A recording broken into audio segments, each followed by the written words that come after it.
उदयपुर का किला। हेलो दोस्तों, आपके सब्सक्रिप्शन की हमें बहुत जरूरत है। प्लीज सब्सक्राइब जरूर करें। राजस्थान के उदयपुर के एक गांव में रहने वाले सभी गांव वालों ने एक दिन पंचायत बुलाकर फैसला किया कि गांव के सभी नौजवानों को गांव से बाहर भेज दिया जाए। सरपंच ने सभी को सूचना दी, जैसा कि आप जानते हैं कि किले में प्रेतात्मा का वास है। वह गांव में रात के समय घूमती है और जिस घर में कोई भी जवान लड़का होता है वह उसे वश में करके किले में ले जाती है।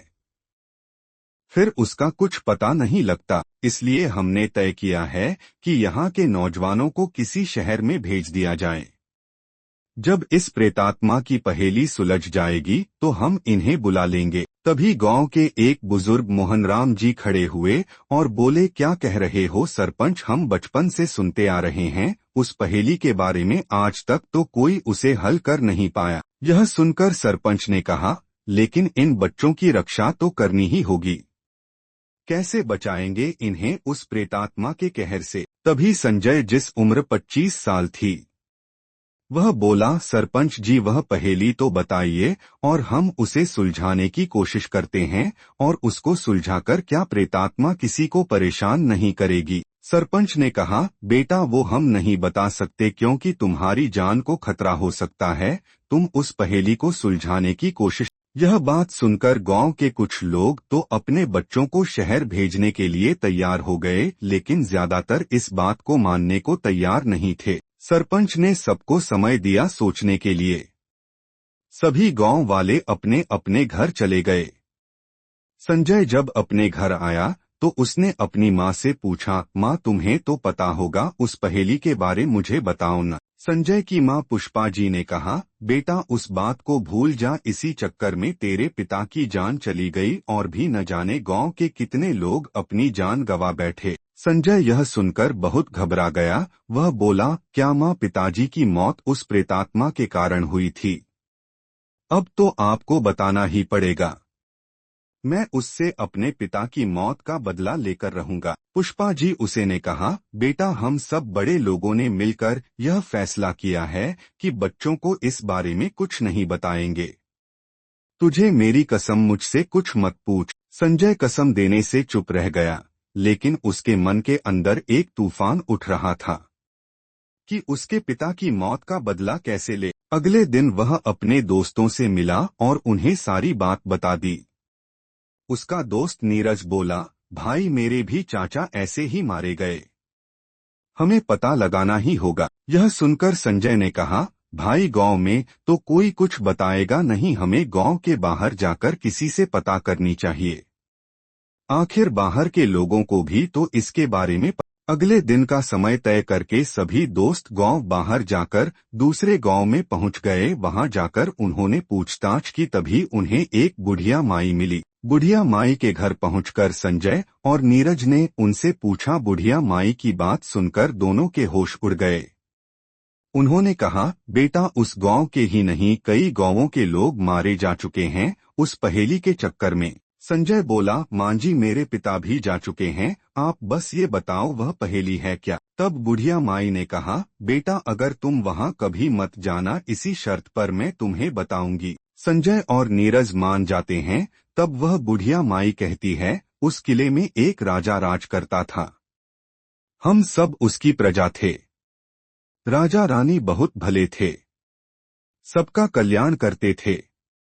कुछ सालों बाद रानी ने एक कन्या को जन्म दिया, उसका नाम था कोमलमती। जब वह पैदा हुई थी उस दिन चंद्र ग्रहण था। नकारात्मक शक्तियां ऐसे में बहुत ताकतवर होती हैं। उसमें से एक नकारात्मक शक्ति ने उस कन्या पर अपना कब्जा कर लिया। जब तक वह छोटी थी तब तक तो सब ठीक था, लेकिन जैसे जैसे वह बड़ी हुई उसका स्वभाव बदलने लगा। वह तंत्र मंत्र करने लगी। जब उसके पिता ने उसे शिक्षा के लिए भेजना चाहा तो वह बहुत गुस्सा हो गई। कहते हैं रात को उसने अपने माता पिता दोनों को मार दिया और महारानी बनकर राज करने लगी। वह गरीबों पर बहुत अत्याचार करती थी। सभी उसके राज्य में परेशान। एक दिन वह तंत्र मंत्र कर रही थी।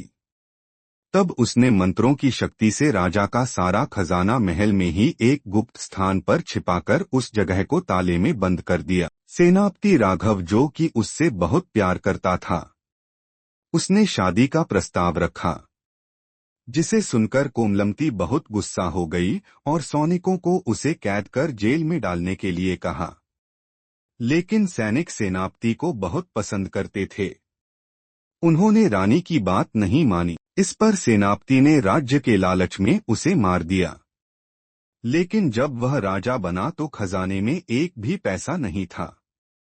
बहुत ढूंढने पर भी खजाना नहीं मिला। राज्य में भुखमरी फैल गई। इधर रानी की आत्मा पूरे महल में घूम रही थी। एक दिन सेनापति अपने कक्ष में मरा हुआ मिला। तब से वहां कोई राजा नहीं बन पाया और हम लोग अपने अपने छोटे छोटे गांव में बट गए। आज भी वह प्रेतात्मा उस खजाने को किसी को लेने नहीं देती।